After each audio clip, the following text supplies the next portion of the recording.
Okay, இந்த வீடியோவில் நம்ம வந்து மேக்கிங் ஆஃப் தி கான்ஸ்டியூஷன் வந்து பார்க்கலாம். Okay, part 3. சரி, போன வீடியோவில் என்ன பார்த்துருந்தோம் அப்படின்னா, composition of the constituent assembly அப்படின்னு சொல்லி பார்த்துருந்தோம் இல்லையா? ஸோ கான்ஸ்டியூண்ட் அசம்பிளி வந்து எப்படி வந்து பிரிஞ்சிச்சு, அது எத்தனை மெம்பர்ஸ் இருந்தாங்க, இல்லை காங்கிரஸ் எவ்வளோ வின் பண்ணியிருந்தாங்க, முஸ்லீம் லீக் எவ்வளோ, பிரின்ஸ்லி ஸ்டேட்ஸுக்கு எவ்வளோ அப்படின்லாம் பார்த்தோம். சரி, இந்த இதில் வந்து அதோட ஒர்க்கிங் என்னன்றதை பார்க்கலாம். ஓகேவா? ஸோ கான்ஸ்டியூண்ட் அசம்பிளி இப்போ அமைச்சாச்சு. ஓகேவா, கிரியேட் பண்ணியாச்சு. இப்போ அது ஃபஸ்ட்டு எப்போ கூடுது அப்படின்னு கேட்டிங்கன்னா, ஃபஸ்ட்டு மீட்டிங் எப்போ நடந்துச்சு அப்படின்னா December 9, 1946. ஓகே, அதான் ஃபஸ்ட்டு மீட்டிங் நடக்குது. இந்த ஃபஸ்ட்டு மீட்டிங்கில் என்ன ஆயிடுச்சு, Muslim League boycotted the meeting, insisted on separate state of Pakistan. ஓகேவா, எப்படி பிரின்ஸ்லி ஸ்டேட்ஸ் வந்து தள்ளி இருந்தாங்களோ அதனால வந்து அதே மாதிரி என்ன பண்ணாங்க, முஸ்லீம் லீக்கும் வந்து தள்ளி இருந்தாங்க. இதுலேருந்து கான்ஸ்டியூண்ட் அசம்பிளிலேருந்து. ஏன்னா அவங்களுக்கு வந்து தனி நாடு வேணும், செப்பரேட் கண்ட்ரி.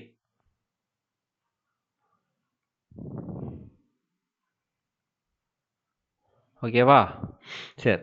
இப்போது 211 மெம்பர்ஸ் தான் வந்து அதனால் என்ன பண்ணுறாங்க, அட்டன் பண்ணுறாங்க.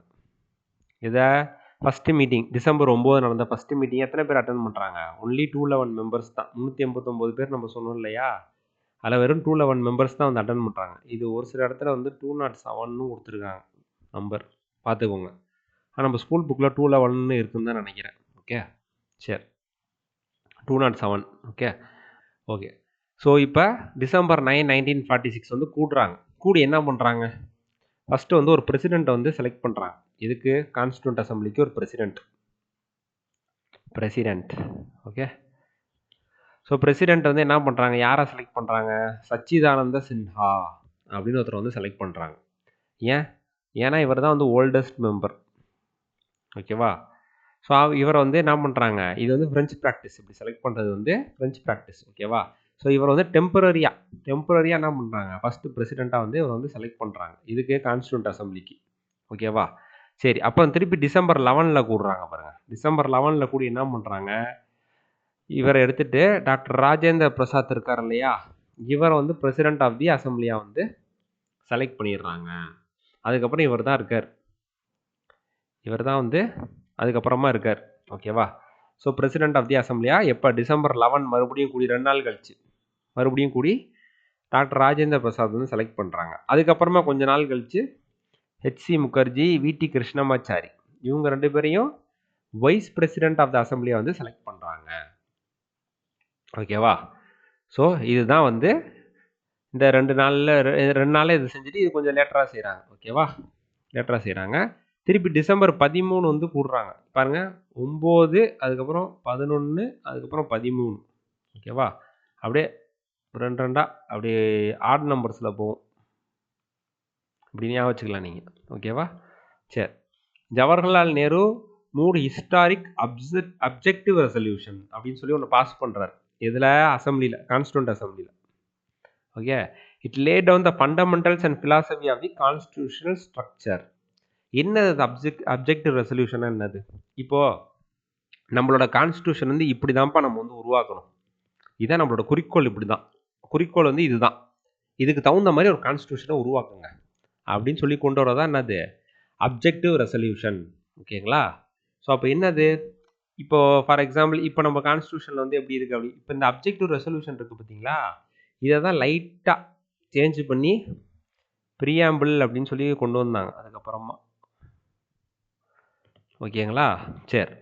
அப்போ அந்த அப்ஜெக்டிவ் ரெசல்யூஷன் இருக்கு இல்லையா, அது என்ன சொல்ல வருதுன்னா, நம்ம கான்ஸ்டியூஷன் இப்படி தான் அமைக்கணும் நம்ம கான்ஸ்டியூஷனை. அப்போ நம்ம கான்ஸ்டியூஷனில் என்னென்ன இருக்கணும் அப்படின்னா, ஜஸ்டிஸ் இருக்கணுமா, ஆமாம் இருக்கணும். ஓகேவா, சோஷியலிஸ்ட்டாக இருக்கணும். இந்த மாதிரி நிறைய விஷயங்கள் வந்து சொல்கிறாங்க. இந்த மாதிரி தான் நம்மளுக்கு ஈக்குவாலிட்டி இருக்கணும்.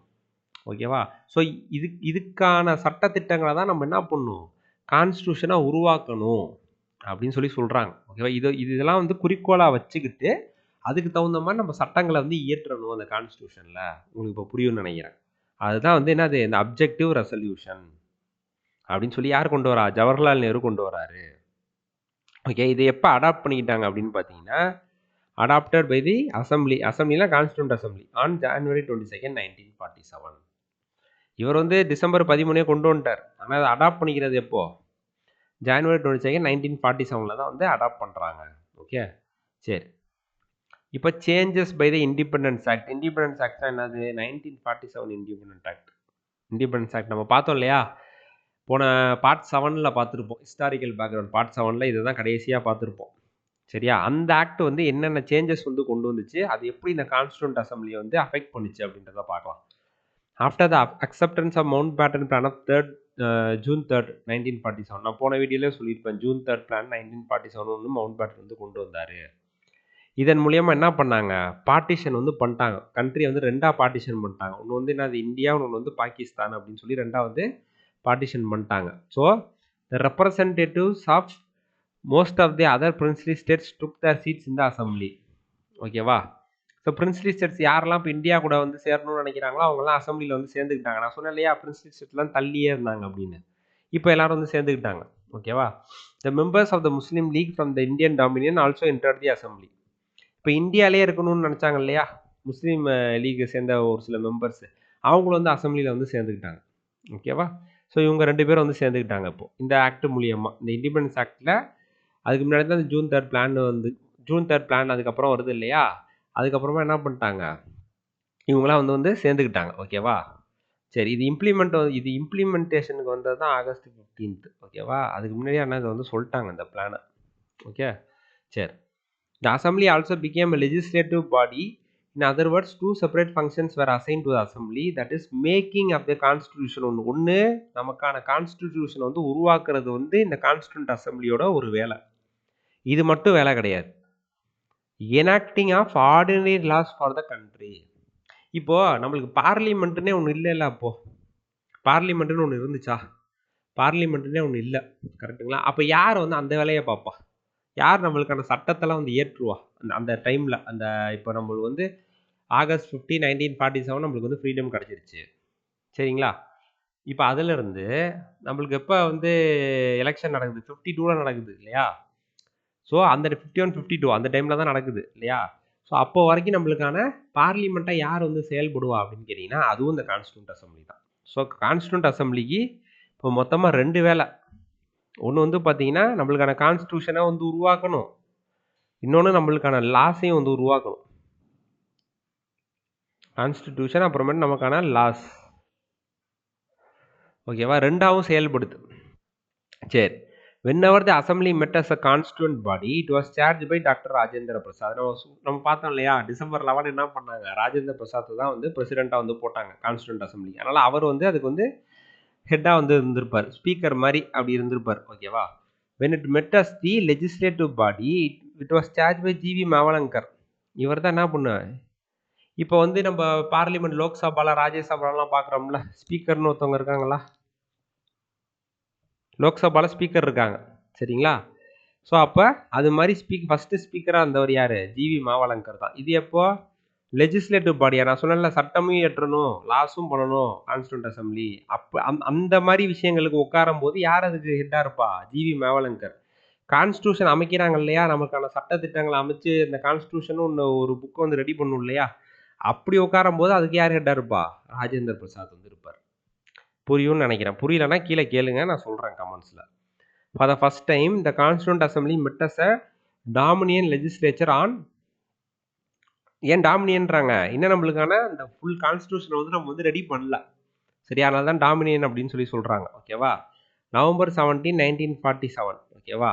ஃபஸ்ட்டு எப்போ இது வந்து இந்த ஜிவி மாவலங்கர், நான் சொன்னேன் இல்லையா, லாஸ் வந்து நம்ம வந்து புதுசாக உருவாக்கும் போது யார் இருப்பா? ஜிவி மாவலங்கர் வந்து இருப்பார். அப்போ ஃபஸ்ட்டு அந்த கான்ஸ்டிடியூண்ட் அசம்பிளி வந்து ஃபஸ்ட்டு எப்போ லா மேக் பண்ணுறதுக்கு வந்து உட்காந்துச்சு அப்படின்னு பார்த்தீங்கன்னா, ஃபஸ்ட் டைமு நவம்பர் 17, 1947 தான். ஓகே, ஃபஸ்ட்டு இதை கான்ஸ்டிடியூண்ட் அசம்பிளியாக உட்காந்தது எப்போ? டிசம்பர் 9, 1946. ரெண்டுக்கு வித்தியாசம் புரிஞ்சுக்கணும். சரிங்களா? சரி, அப்புறம் பாருங்க, இந்த முஸ்லீம் லீக் மெம்பர்ஸ் இங்கே தான் கவனிக்கணும். இந்த Muslim League members withdrew from the Constituent Assembly for India. ஏன்? ஏன்னா இப்போ பாகிஸ்தான் தனியாக ஒரு நாடு கொடுத்துட்டாங்க. கரெக்டுங்களா? அப்போது அவங்க என்ன பண்ணுவாங்க, அவங்க கான்ஸ்டிடியூண்ட் அசம்பிளி அமைக்கிறதுக்கு அவங்க தனியாக போயிடுவாங்க இல்லையா? கான்ஸ்டிடியூண்ட் அசம்பிளின்னு அமைச்சிட்டாங்க, அமைச்சு அவங்களோட கான்ஸ்டிடியூஷனுக்கு அமைக்கிறதுக்கு அவங்க தனியாக போயிட்டாங்க. ஓகேவா? ஸோ அதனால் அவங்களாம் என்ன பண்ணிட்டாங்க, வித்ரூ பண்ணிட்டாங்க. அப்போ என்ன பண்ணு, சீட்டு கண்டிப்பாக கம்மியாகுமா? 389ன்றது கண்டிப்பாக கம்மியாகும். ஏன்னா முன்னாடி நம்ம என்ன பண்ணோம், அவங்களையும் வச்சு தான் எலெக்ட் பண்ணோம் இல்லையா? இப்போ அவங்க வந்து எத்தனை பேர் அப்படின்னா, கிட்டத்தட்ட வந்து பார்த்தீங்கன்னா 90 கோடி பேர் அங்கே போயிட்டாங்க. சாரி, 9 கோடி பேர் அங்கே போயிட்டாங்க. 38.9 கோடியில் 9 கோடி பேர்கிட்ட அங்கே போயிட்டாங்க. ஓகேவா? ஸோ அப்போ என்ன ஆகும் அப்படின்னு கேட்டிங்கன்னா, அவங்களுக்கான அந்த ப்ரொபோர்ஷனுக்கு ஈக்குவலான சீட்ஸ் வந்து அங்கே போயிடும். கரெக்டுங்களா? அப்போ 389ன்றது என்ன ஆகும், குறையும். நான் ஃபஸ்ட்டே சொன்னேன் இல்லையா, 389 எப்படி வந்துச்சு? 38.9 கோடி பேர். ஓகேவா? ஸோ இதுலேருந்து என்ன பண்ணாங்க, 10 லட்சத்துக்கு ஒருத்தர்னு சொல்லி எடுத்தாங்க இல்லையா, ஒருத்தர் அப்படின்னு சொல்லி எடுத்தாங்க. அதனால தான் என்ன வந்துச்சு, 389ன்னு வந்துச்சு. இப்போ இந்த பாப்புலேஷன் அங்கே போகுது இல்லையா, 9 கோடி பேர் அங்கே போகிறாங்க, பாகிஸ்தானுக்கு. அப்போ என்ன பண்ணும், கண்டிப்பாக குறையும். கரெக்டுங்களா? ஸோ அப்போ என்ன ஆகுது அப்படின்னு பாருங்க, consequently the total strength of the assembly came down to 299 as against 389 அப்படின்னு சொல்லி சொன்னாங்க, அப்படின்னு சொல்லி சொல்கிறாங்க. ஓகேவா? இப்போ 389லேருந்து எத்தனை குறையுது பாருங்க. கரெக்டாக பார்த்தீங்கன்னா 389லேருந்து ஒரு 90 குறையுது. அப்போ இந்த 90ன்றது என்ன ஆயிரும், இந்த 9க்கு ஒரு பாப்புலேஷனுக்கான சீட்டு. இப்போ புரியும்னு நினைக்கிறேன் உங்களுக்கு. ஓகேவா? ஸோ இந்த முஸ்லீம் லீக் வந்து போயிட்டு தனியாக அவங்க ஒரு நாடு வாங்கிட்டு, பாகிஸ்தான் அப்படின்னு ஒரு நாடை கிரியேட் பண்ணிட்டு அவங்க போயிட்டதுனால 389ல் ஃபஸ்ட்டு இருந்த அந்த மெம்பர்ஷிப்பு இப்போ என்ன ஆயிடுச்சு, 299க்கு வந்துருச்சு கான்ஸ்டியூண்ட் அசம்பிளியில். இந்தியாவுக்கான கான்ஸ்டியூண்ட் அசம்பிளியில் இப்போ குறைஞ்சிருச்சு. ஏன்னா இவங்களாம் அங்கே போயிட்டாங்க, 90 பேர் அங்கே போயிட்டாங்க. ஓகேவா? அப்போ இந்த 299 இருக்காங்க இல்லையா, இவங்க தான் இப்போ 1946 படி 389 பேர் இருந்தாங்க, இப்போ 299 ஆயிட்டாங்க. சரியா? The strength of the Indian provinces from formerly British provinces reduced from 290. ஃபர்ஸ்டே நம்ம பார்த்தோம் இல்லையா, 389 எப்படி பிரிச்சிருந்தாங்க, 296, 93. இது யாரு, பிரின்ஸ்லி ஸ்டேட்ஸ். இது யாரு, பிரிட்டிஷ் ப்ராவின்சஸ். ஓகேவா? ஸோ இப்போ இந்த 296 என்னவா குறையுது, 229 தெரியுதான்னு தெரியல இங்கே உங்களுக்கு, ஒரு நிமிஷம். 296 என்னவா குறையுது, 229 குறையுது. அப்புறம் 93 என்னவா குறையுது, 70 குறையுது. இது வந்து பிரின்ஸ்லி ஸ்டேட்ஸ் இருக்குல்ல, இது 70 ஆகுது. அவ்வளோதான். ஓகேவா? ஸோ இப்போ மொத்தமாக எல்லாத்தையும் சேர்க்கும் போது எத்தனை வரும், 229 + 70 எவ்வளவு, 299. ஓகே, இந்த 90 பேரை போயிட்டாங்க இல்லையா, அது மொத்தமாக சேர்த்தோம்னா 29. இப்படி பார்த்தாலும் 299 தான், அப்படி பார்த்தாலும் 299 தான். ஓகே, இப்போ மொத்த மெம்பர்ஷிப் எத்தனை ஆயிடுச்சு, 299 ஆயிடுச்சு 389லேருந்து. ஓகேவா? சரி, இப்போ other functions perform by the constituent assembly.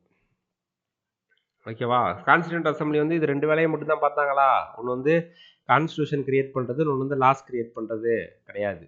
அவங்க மற்ற வேலையும் பார்த்தாங்க. என்னென்ன பார்த்தாங்க, it adopted the national flag on July 22, 1947, national anthem on January 24, 1950, national song on January 24, 1950 again. அப்புறம் it ratify the India's membership இந்த காமன்வெல்த் இன் May 1949. காமன்வெல்த்தில் தான் உங்களுக்கு மெம்பர்ஷிப் வந்து எல்லாருமே ஒத்துக்கிட்டாங்க. காமன்வெல்த்துன்றது இந்த பிரிட்டிஷ் அரசாட்சி பண்ணிட்டு இருந்தாங்க இல்லையா, நிறைய பேர் அவங்க கண்ட்ரோல் வச்சுருந்தாங்க இல்லையா, அவங்களாம் சேர்ந்த ஒரு அமைப்பு அது. ஓகேவா? அதில் வந்து நாங்களும் வந்து மெம்பர் ஆகிக்கிறோம் அப்படின்னு சொல்லி ராட்டிஃபை பண்ணது. ஓகேவா? ஸோ இதெல்லாம் வந்து ஃபேக்ட்டு தான், அதனால தான் நல்லா பெருசாக வந்து எக்ஸ்பிளைன் பண்ணுறதுக்கு ஒன்றும் இல்லை. இதெல்லாம் நீங்கள் வந்து மக்கப் பண்ணிக்கணும் எக்ஸாமுக்கு. ஓகே, சரி, அவ்வளோதான். அடுத்து, in all the constituent assembly constituent assembly வந்து மொத்தமாக எத்தனை செஷன் இருந்துச்சு அப்படின்னு பார்த்தீங்கன்னா 11 செஷன் ஓவர் எத்தனை இயர்ஸ், 2 years, 11 months, 18 days.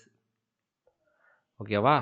இத்தனை நாள் ஆச்சு நம்மளோட கான்ஸ்டியூஷன் வந்து கிரியேட் பண்ணுறதுக்கு. அந்த கான்ஸ்டியூஷன் அந்த ஒரு நம்மளுக்கான சட்டம்னு ஒன்று இருக்கு இல்லையா, அந்த 395 ஆர்டிகல், அப்புறம் 8 ஷெடியூல், அந்த மாதிரி ஆரம்பத்தில் இவ்வளோதான் இருந்துச்சு. அதுக்கப்புறம் அது வந்து இன்க்ரீஸ் ஆயிடுச்சு. சரியா? ஸோ இதை கிரியேட் பண்ணுறதுக்கு வந்து 2 வருஷம் 11 மாதம் 18 நாள் ஆயிடுச்சு. ஓகேவா? The constitution maker had gone through the constitution of 60 countries. எத்தனை கண்ட்ரிஸை ரெஃபர் பண்ணியிருக்காங்க, 60 நாடை ரெஃபர் பண்ணியிருக்காங்க நம்மளோட கான்ஸ்டியூஷன் வந்து உருவாக்குறதுக்கு. அதுலேருந்துலாம் எடுத்திருக்காங்க கொஞ்சம் கொஞ்சம். சோர்சஸ் ஆஃப் த கான்ஸ்டிடியூஷன் நம்ம படிப்போம் இல்லையா, இப்போ இந்த இதை வந்து இங்கேருந்து எடுத்தாங்க, இந்த ப்ரொவிஷன் வந்து இங்கேருந்து எடுத்தாங்க, அந்த மாதிரி நம்ம படிப்போம். அந்த மாதிரி 60 நாட்டோட கான்ஸ்டியூஷன் வந்து ரெஃபர் பண்ணியிருக்காங்க நம்மளோட கான்ஸ்டியூஷன் வந்து உருவாக்குறதுக்கு. டோட்டலாக எக்ஸ்பெண்டிச்சர் எவ்வளோ இருக்குது? 64 லட்சம் அப்போவே. So on January 24, 1950 the Constituent Assembly held its final session. அவ்வளோதான். January 26 வந்து என்ஃபோர்ஸ்மெண்ட்டுக்கு வந்துருச்சு. ஸோ அதுக்கு ஒரு 2 நாளைக்கு முன்னாடி வந்து என்ன பண்ணியிருக்காங்க, ஃபைனல் செஷன் வந்து நடத்தியிருக்காங்க. It however did not end and continue as the Provisional Parliament of India from January 26, 1950 till the new parliament after the first general election 1952. ஓகேவா? ஸோ January 26, 1950க்கு அப்புறம் இது என்ன பார்லிமெண்ட்டாக மட்டும் ஆக்ட் ஆகுது. ஏன் வந்து கான்ஸ்டியூஷன் தான் பண்ணிட்டாங்களே, கான்ஸ்டியூஷன் புக் வந்து கிரியேட் பண்ணிட்டாங்கல்ல, அதனால இது வந்து கான்ஸ்டியூண்ட் அசம்பிளி வந்து என்னவா மட்டும் ஆக்ட் ஆகுது, பார்லிமெண்ட்டாக மட்டும் ஆக்ட் ஆகுது. அதுக்கப்புறம் எப்போ வரைக்கும்? அடுத்து நம்ம ஒரு எலெக்ஷன் நடத்தி நம்ம பிரைம் மினிஸ்டரு, எம்பிஸு இவங்களெல்லாம் செலக்ட் பண்ணுற வரைக்கும் இதுதான் வந்து ஒரு பார்லிமெண்ட்டாக வந்து ஆக்ட் பண்ணுது. நான் முன்னாடியே சொன்னேன் இல்லையா, பார்லிமெண்ட்டாகவும் இருக்கும், கான்ஸ்டியூஷனும் எழுதும் அப்படின்னு சொல்லி. கான்ஸ்டியூஷனே இப்போ எழுதி முடிஞ்சிருச்சு, அதனால் பார்லிமெண்ட்டாக மட்டும் ஆக்ட் ஆகுது. சரிங்களா? ஸோ அவ்வளோதான். இந்த வீடியோ உங்களுக்கு பிடிச்சிருக்குன்னு நினைக்கிறேன். உங்களுக்கு இது ரொம்ப பிடிச்சிருந்துச்சு அப்படின்னா நீங்கள் லைக் பண்ணுங்கள். கீழே கமெண்ட்ஸில் வந்து எதாவது டவுட்னா கேளுங்க. ஓகேவா? நம்ம வந்து கண்டிப்பாக ரிப்ளை பண்ணுவோம், ஒன்றும் பிரச்சனை இல்லை. இந்த இந்த இது ரிலேட்டடாக, இந்த வீடியோ ரிலேட்டடாக எதாவது இருந்தால் கேளுங்க. ஓகேவா? So okay. அப்புறமேட்டு உங்கள் ஃப்ரெண்ட்ஸுக்கு வந்து இந்த வீடியோ வந்து ஷேர் பண்ணுங்கள். நம்ம சேனலுக்கு சப்ஸ்கிரைப் பண்ணுங்கள். தேங்க்யூ.